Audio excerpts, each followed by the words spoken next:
Assalamualaikum warahmatullahi wabarakatuh. Apa kabar sahabat Quran? Semoga selalu sehat dan tetap setia mengikuti kajian Al-Quran di channel Al-Quran Ruhina. Di video kali ini kita akan membahas tentang bahaya riya dan sum'ah, terhapusnya pahala amal ibadah. Sahabat Quran, kata riya berasal dari bahasa Arab ro'a yang artinya memperlihatkan, yang bermaksud mengerjakan suatu amal baik atau ibadah untuk diperlihatkan dan mendapatkan pujian dari orang lain, bukan karena Allah semata. Mereka adalah orang-orang yang tidak ikhlas dan tidak lurus niatnya, hanya sekedar pamer dan cari perhatian agar mendapatkan pujian, sanjungan, dan pengakuan. Coba kita perhatikan di zaman sekarang ini, zaman yang penuh dengan teknologi canggih. Hal sekecil apapun bisa kita bagikan pada dunia dalam hitungan detik. Makanan yang kita makan, tren fashion yang kita pakai, perhiasan yang kita kenakan, dan yang lebih mirisnya lagi, ibadah yang sedang dilakukan pun seluruh dunia tahu, lewat foto atau video yang dibagikan di media sosial. Padahal ibadah adalah urusan pribadi hamba dengan Tuhannya.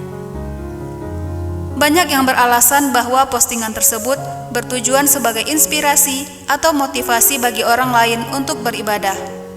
Namun jauh di lubuk hati yang paling dalam, terselip niat eksistensi diri, menunjukkan pada dunia bahwa mereka soleh, bahwa mereka mampu berhaji ke tanah suci, atau untuk dikenal sebagai dermawan karena banyak bersedekah.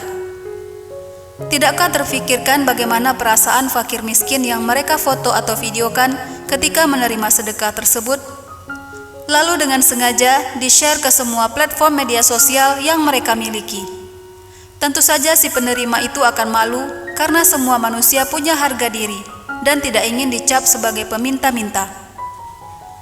Sahabat Quran, salah satu sifat yang erat kaitannya dengan riya adalah sum'ah. Sum'ah adalah sifat suka menceritakan kebaikan diri sendiri atau prestasi yang diperoleh kepada orang lain, dengan tujuan mendapatkan pujian dan ingin dikatakan hebat. Riya dan sum'ah keduanya termasuk penyakit rohani yang sangat berbahaya, yang kadangkala sangat sulit untuk dideteksi dan dihindari. Kedua sifat ini bahkan menjadikan seseorang termasuk dalam golongan orang munafik. Sebagaimana firman Allah dalam surah An-Nisa ayat 142 berikut ini. A'udzu billahi minasy syaithanir rajim. Bismillahirrahmanirrahim.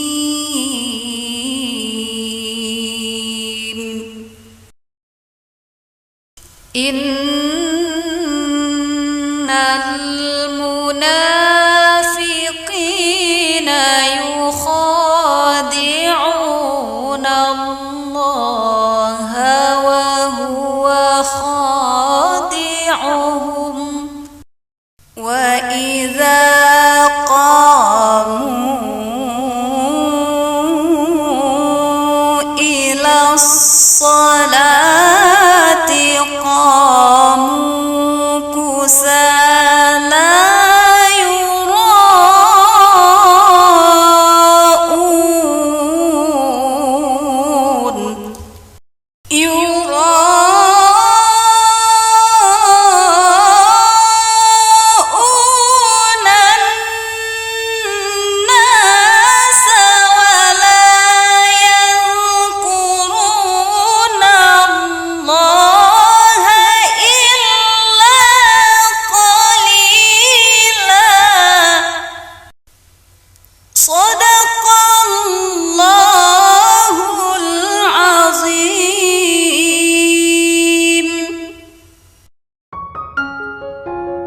Sahabat Quran, dalam ayat ini Allah telah menyebut orang-orang yang sholat dalam keadaan riya dengan sebutan munafikin, yaitu orang-orang munafik. Dalam buku Ikhlas karangan Umar Sulaiman Al-Asghar disebutkan bahwa sebagian ulama Hanafiyah menganggap bahwa orang yang sholat karena ingin dilihat orang lain, sholatnya tetap sah namun tidak mendapatkan pahala. karena niatnya bukan karena Allah. Ada sebuah kisah tentang seorang ahli ibadah yang membaca Al-Quran, kemudian tertidur lalu bermimpi. Dalam mimpinya, ia didatangi seseorang yang turun dari langit membawa catatan amalannya. Orang tersebut berkata, "Ini catatan pahala atas ayat-ayat Al-Quran yang kau baca tadi." Ahli ibadah itu pun terkejut karena ada satu kalimat yang tidak mendapatkan balasan pahala. Dia pun bertanya, "Maaf, kenapa ada satu kalimat yang hilang pahalanya, padahal aku membacanya?" Lalu orang tersebut menjawab, "Karena engkau telah ria dan ingin dipuji orang. Saat engkau membaca kalimat itu, kau lihat seseorang lewat di depan rumahmu. Lalu kau tinggikan nada suaramu dengan maksud ingin didengarkan." Sahabat Quran, begitu tipisnya batasan antara ria dan ikhlas, hingga seorang ahli ibadah sekalipun tidak menyadari bahwa dirinya telah jatuh dalam perbuatan ria. Bahkan Rasulullah SAW mengungkapkan kecemasan terhadap umatnya apabila telah bersikap ria akan terjerumus ke dalam syirik asghar atau syirik skala kecil. Sebagaimana disebutkan di dalam sebuah hadis, An Mahmud bin Labid anna Rasulullah SAW qala, "Inna akhwafa ma akhafa alaikumus syirkul asghar." Qalu, "Wa ma syirkul asghar ya Rasulullah?" Qala, "Ar-riya." Dari Mahmud bin Labid, Rasulullah SAW bersabda, "Sesungguhnya yang paling kukhawatirkan akan menimpa kalian adalah syirik asghar." Para sahabat bertanya, "Apa itu syirik asghar wahai Rasulullah?" Beliau bersabda, "Syirik asghar adalah riya."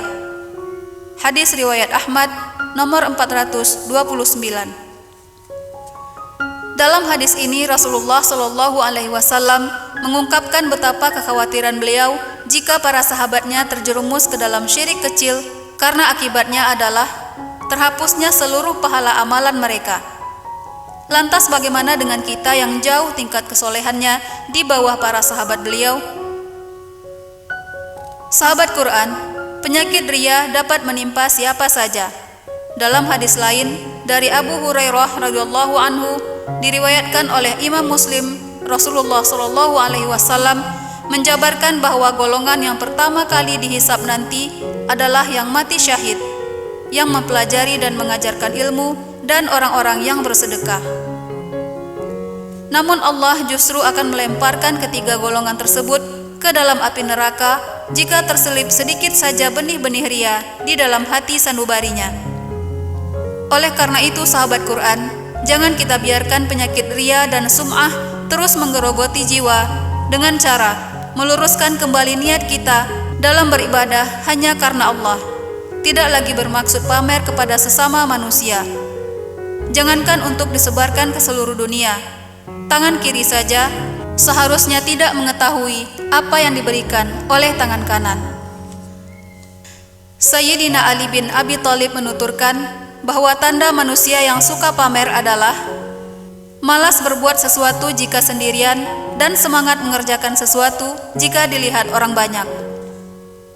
Menghilangkan sifat ria ataupun sum'ah ini tentu saja bukanlah hal yang mudah, apalagi jika hati telah diselimuti rasa ingin dipuji setiap saat. Namun jika kita telah terbiasa mengawali setiap amal ibadah kita dengan menyebut nama Allah, berniat hanya menggapai keridhaan Allah tanpa memikirkan reputasi dan tidak diiringi oleh kesombongan sedikit pun, insya Allah amal ibadah kita akan dihitung dan dibalasi dengan pahala oleh Allah Subhanahu wa Ta'ala. Sekian kajian kita kali ini. Semoga kita semua dapat terhindar dari kedua sifat tercela ini. Terima kasih sudah mengikuti Al-Quran Ruhina. Sampai jumpa di kajian berikutnya. Assalamualaikum warahmatullahi wabarakatuh.